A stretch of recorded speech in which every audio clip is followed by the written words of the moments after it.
Hi, You Can Heal family. It is talk-in time. And I was thinking about going live tonight, but I decided not to because I really didn't feel like fussing with my hair at the end of the day. I'm actually going to go to my stylist that I use here and see what he comes up with tomorrow. But yeah, I'm going to see if I need another trim and see if I've been doing everything right according to my virtual hairstylist, Lisa Smile. Shout out to her. So, anywho, I'm really tired, you guys. I deal with so many personalities all day between my kids and the daycare and then just everything. Have you ever just felt like, oh my gosh, I don't want to talk to one more person today?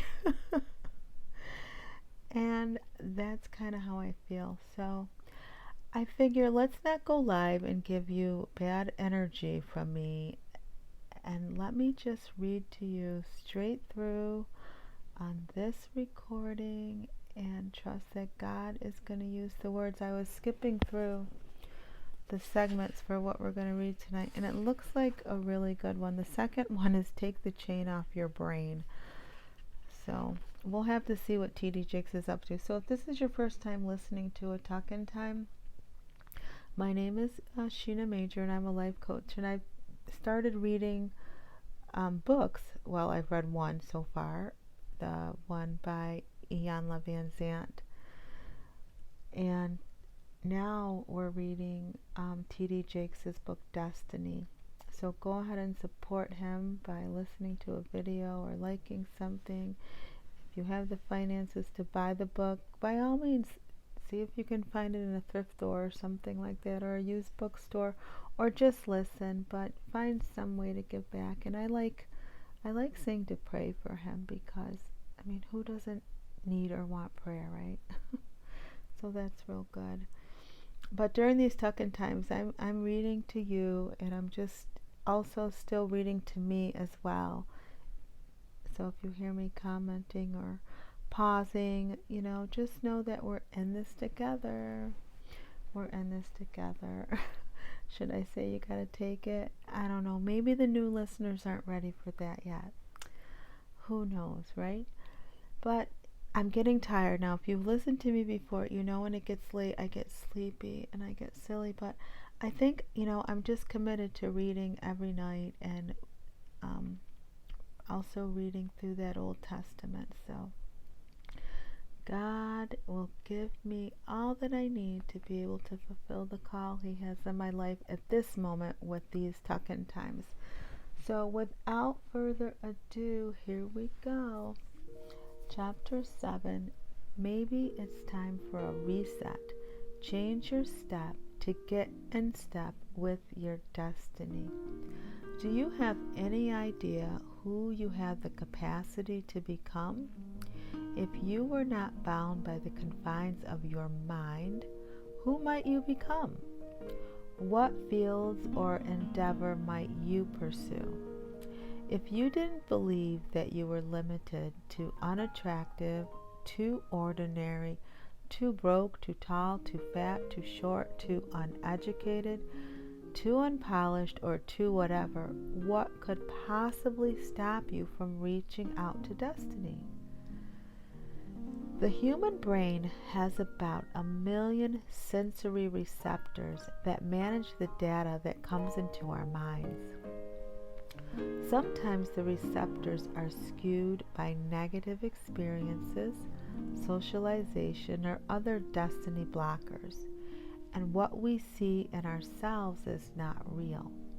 What's going on in your head can seem more real to you than what actually exists.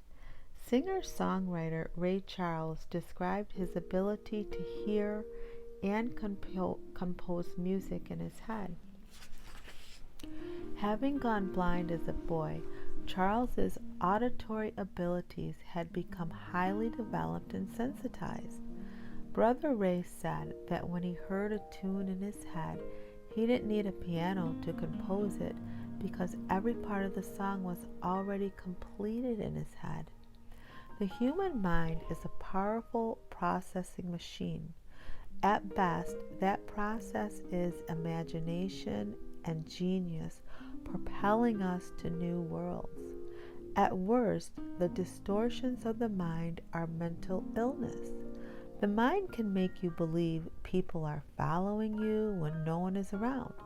The mind can cause you to walk and carry yourself like you're Miss America, when in reality your looks and your physique are rather ordinary. It's usually a good thing when our minds can propel us beyond our present reality.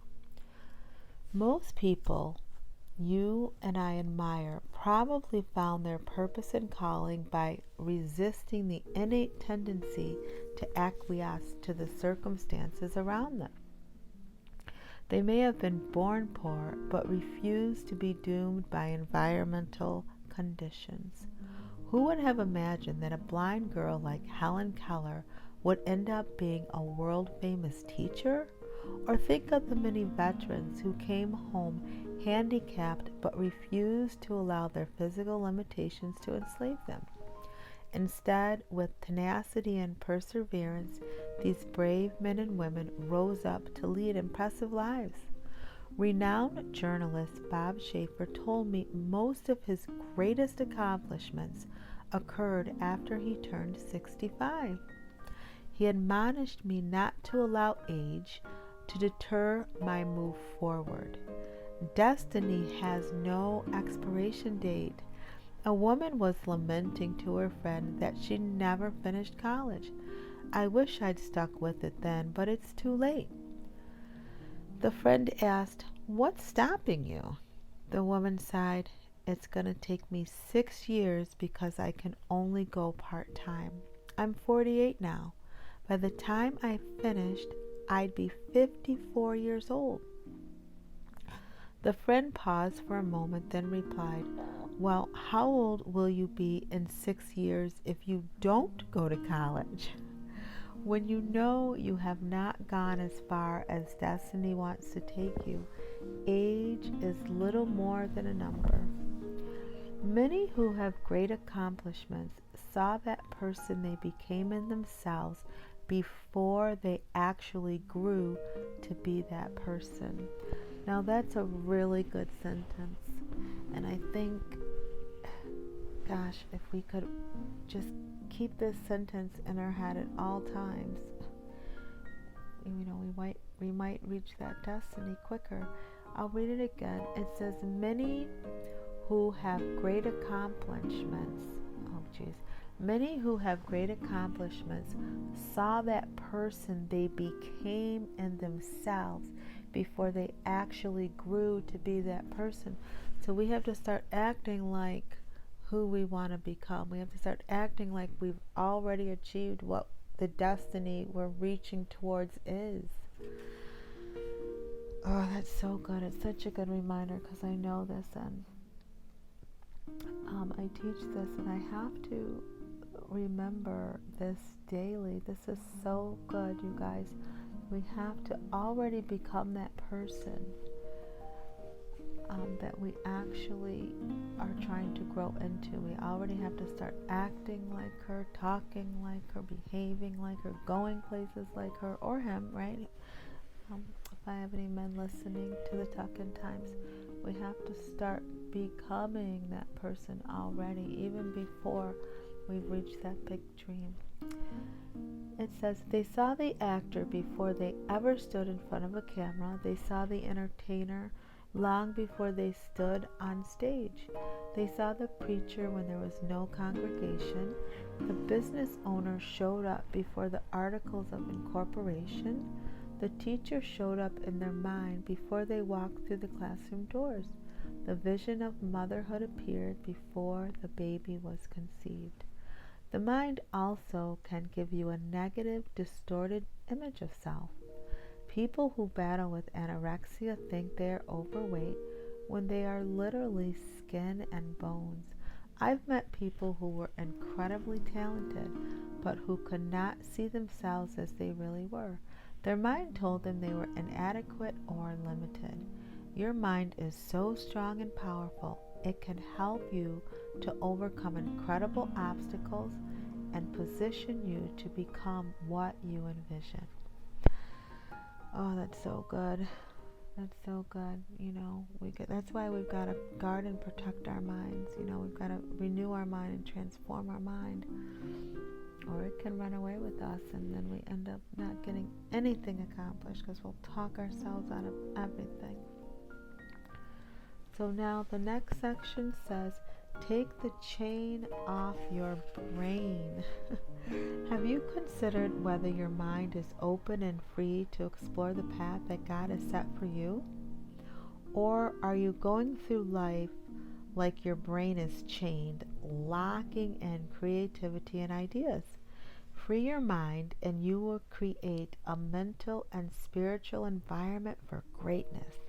Examine yourself. Know what you believe. Know your ideas. Know what you stand for, and know what has shaped your beliefs and ideas. Consider your family upbringing and what you were taught to believe. You may need to take the chain off your brain to develop your own thought and belief systems. Your family may have prejudices or biases that you don't hold, but if you're walking around with the family chain on your brain, you may have restricted yourself to a narrow environment without room for people who think differently, who will position you toward destiny. Take the chain off your brain and develop new associations, build new friendships, think new thoughts. Who you were raised to be will always have a significant impact on your life, but does not have to determine your life, and certainly doesn't have to restrict your life. If you grew up with brothers and sisters, the dynamics of the household while you were growing up may shape each child differently. An alcoholic parent can raise identical twins. When they grow to adulthood, one becomes an alcoholic. Why? He might say, because I was raised by an alcoholic. The other twin is an absolute teetotaler. What is this? Teetotaler? Why? He too might say, because I was raised by an alcoholic. Am I saying that word right? Teetotaler? I want to say tattletale, but that is not the word. The whole point is you've got two twin boys, same alcoholic parent. One grows up to be an alcoholic. The one is definitely not an alcoholic. Why? Because he was raised by an alcoholic, so he doesn't want to become that, and then one becomes that. Interesting, right? Whatever you have been through, whether heavenly or horrific, it will serve a meaningful purpose in your life if you allow it to. The pain you have been through, the losses, the humiliation, and the betrayal are all stepping stones to a higher place in destiny. If you are willing to take the chain off your brain. My father's dream was for one of his sons to take over the family business. I understand why that was important to him. My dream would be for one of my children to take over what I had established also. But I learned from my own upbringing that forcing children to be a version of you for family continuity is not wise. My father had invested a great deal of himself into building a viable business that could support his progeny for generations. He wanted me to run a janitorial service. Many years later, my brother wanted me to join him in forming a windows and siding company, which I tried for a while and failed at miserably. If I had lived up to their expectations, it would have been at the expense of my own purpose and destiny. There is no doubt in my mind that both my dad and my brother were really trying to help me. But good intentions don't indicate right directions. I was destined to be a communicator in various forms, like ministry, films, books, and television. Do you have the courage to take the chain off your brain, even when the person who put it there is someone you love and who loves you? In spite of that love, they accidentally incarcerated your creativity. But prison is prison, whether intended or not. Think about how you were reared, whether by a mother who worked as a waitress and could barely pay the rent in the trailer park where you lived, or whether you grew up like the Huxtable family of The Cosby Show, the popular television comedy of the 1980s and 90s. All of what you have experienced plays a role in destiny. Even the situations and people you must choose to leave behind in order to arrive there. Yeah, sometimes you have to leave people around, and you can love them or have love for them, but keeping them in your life actively, regularly, on a daily or weekly or monthly or even yearly basis can really stop you from reaching that destiny.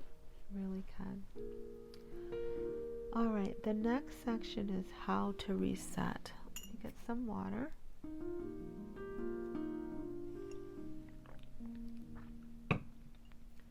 Think of your mind like a computer that occasionally has to be reset in order to perform optimally. When you reset an electronic device, it goes back to a default setting. But the default setting have to be changed for the device to get a new normal that yields optimal performance. Likewise, sometimes your perceptions of how the world operates have to change to give you a fresh perspective on your circumstances. All of your experiences shape you into a unique person whom God can use to improve your life and someone else's as you step into your destiny. So that was really good. Your experience shape you into the unique person who God can use to improve your life and someone else's. That's amazing how God created you and me with a plan for a purpose to reach a destiny that He's ordained so that we can improve and also improve the life of someone else. So, that's a big responsibility, because if we're not fulfilling our call, we're the only one who can do it. So the life of someone else won't be touched, in the way it was supposed to be if we were to come into their lives. So that's kind of a deep thought, but that's my thought when I just read that. Like, we don't know who, we're doing things, but we don't know who we're going to come across and who we're going to come in contact with, and how what we're doing to fulfill our destiny is going to really change someone else's life. And I've said this before, like, imagine getting to heaven and just seeing people come up to you and be like, oh my God, I'm so glad you did this or did that or said this or went there, because of you, I believed, or I was able to, get more confidence, or whatever it would be. But we have to try. We have to really try to do our very best to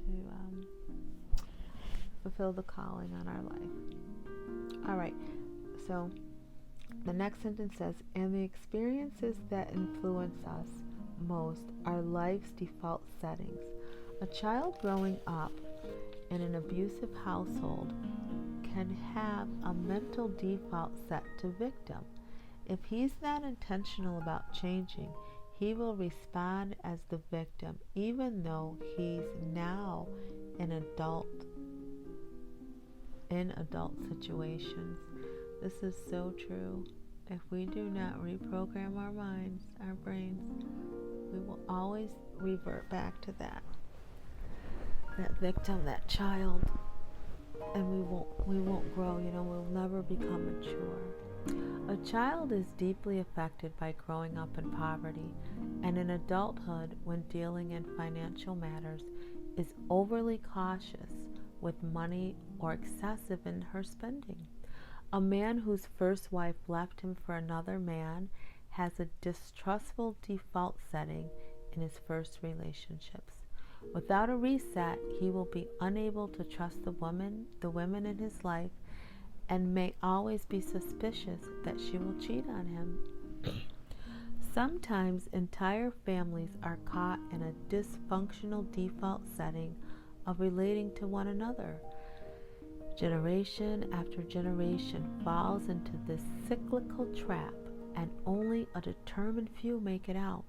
No matter how many of your family members may be caught in a destructive cycle, you can decide to change and pursue your destiny.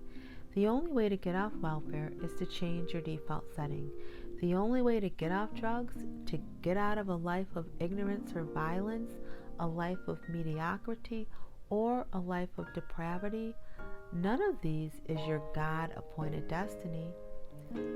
Is it to Oh my gosh, hold on. None of these is your God-appointed destiny. Is to change your default setting. Okay, so that sentence is broken up with a bunch of dashes and everything. So basically, our destiny is to change the default setting. Whatever, records playing over and over in your head from childhood or for some trauma you experienced, we've got to interrupt that pattern. Got to interrupt that record and start speaking to ourselves in a way that changes the narrative. That's how we grow. That's how we heal. You can heal. That's how we do it. Oh my goodness. Examine your thinking. Now see, that's what I just said. I missed a sentence. Let's go back up here. Where am I? Life's default settings are not necessarily negative. Our defaults can encourage positive behavior in us too. When you regard yourself positively with high self-esteem, your default says that you are not the kind of person who cheats others, who abuses your spouse, who disrespects your elders, or who blows your rent money on a weekend in the Bahamas. Your default settings tell you, I'm better than that, and steer you away from negative behavior. Don't reset good mental programming and mess yourself up. Examine your thinking, your values, and your self-perception to get in touch with your current default and determine if it's time for an adjustment. Your default will show you whether you are actively engaged in doing you. If you don't consciously know what doing you means, you may be acting solely out of your default. Get to know you so that your actions are purposeful and deliberate toward destiny. Here are 5 simple ways you can hit the reset button to reach your destiny. Number 1, social reset. It may be time to reset some of your associations.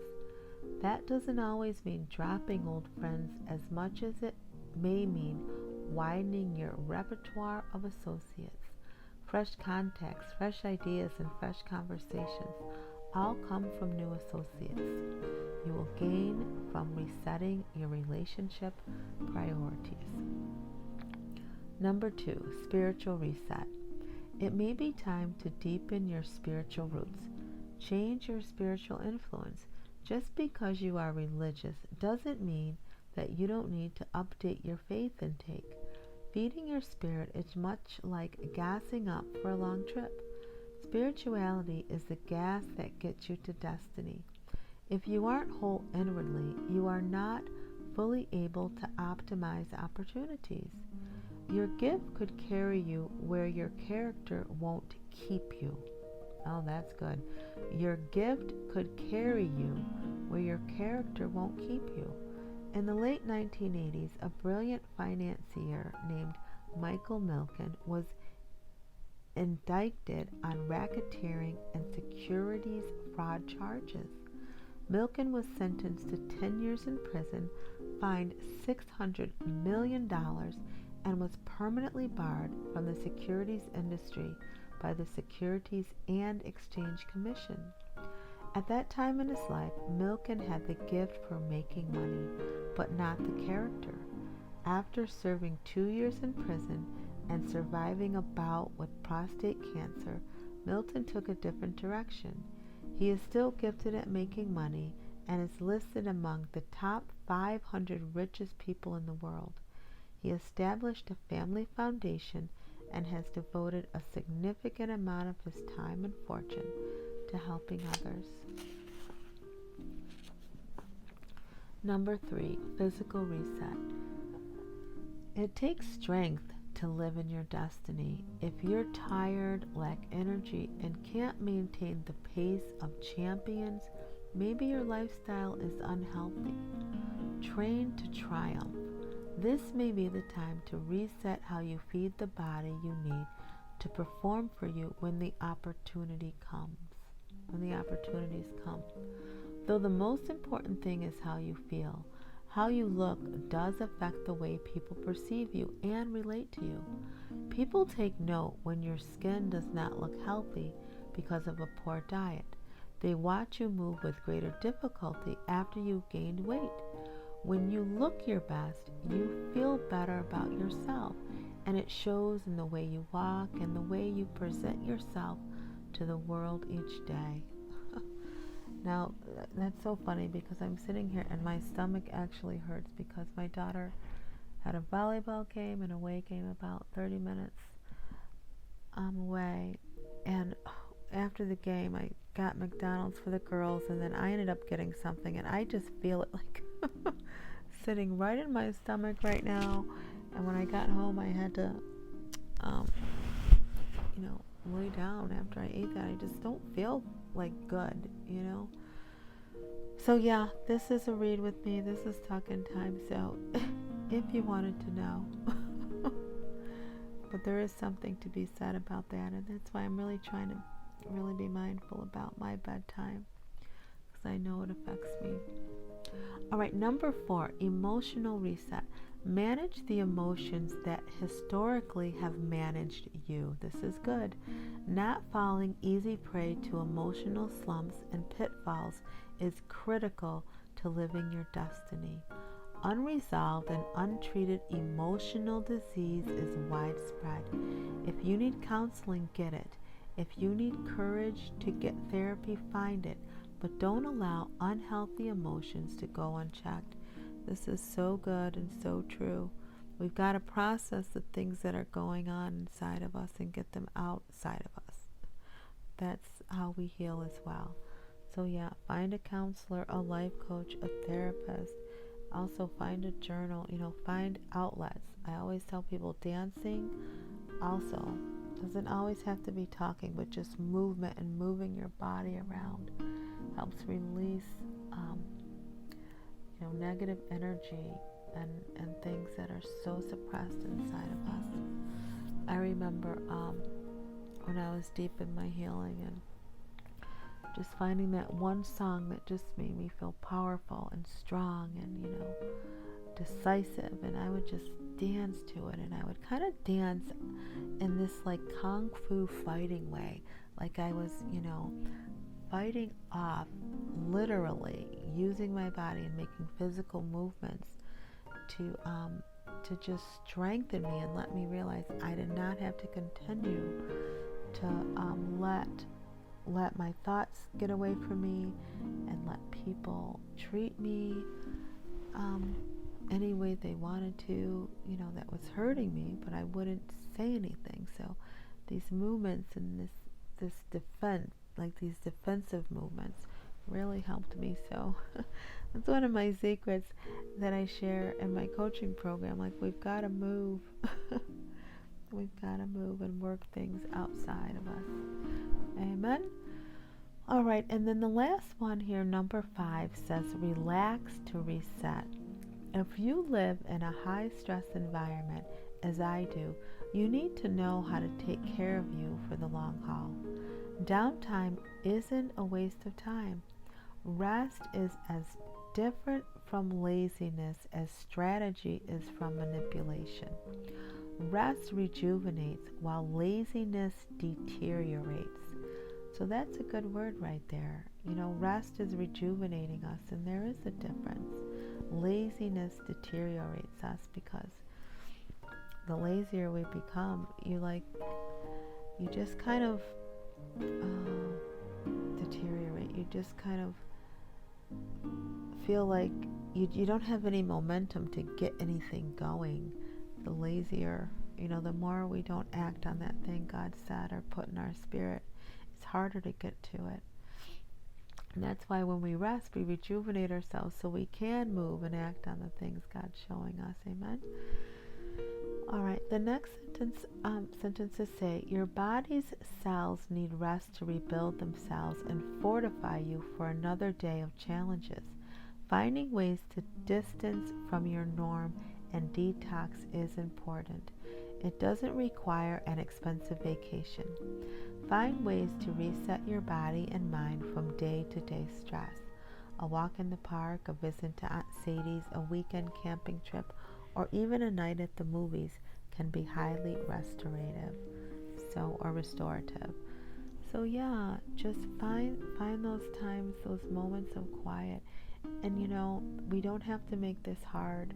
Like in your day, whatever you do for a living or a job or whatever you're building or creating, you can find, those 30-second rejuvenating moments where you just intentionally stop everything and sit still and follow your breath.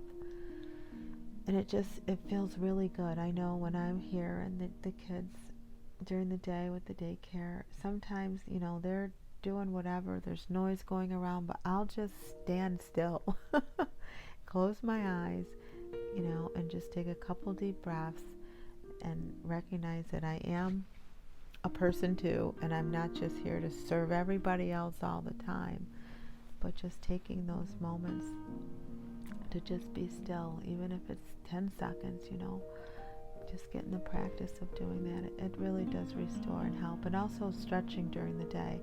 You probably can't do a full-on stretch routine, but you can take a minute to bend over and, try to touch your toes, keeping your legs straight, or just doing that side to side, the arm over the head and bending. Little things like that to restore yourself throughout the day. So you can heal, family. That's it. We're going to stop there with this chapter, with chapter 7.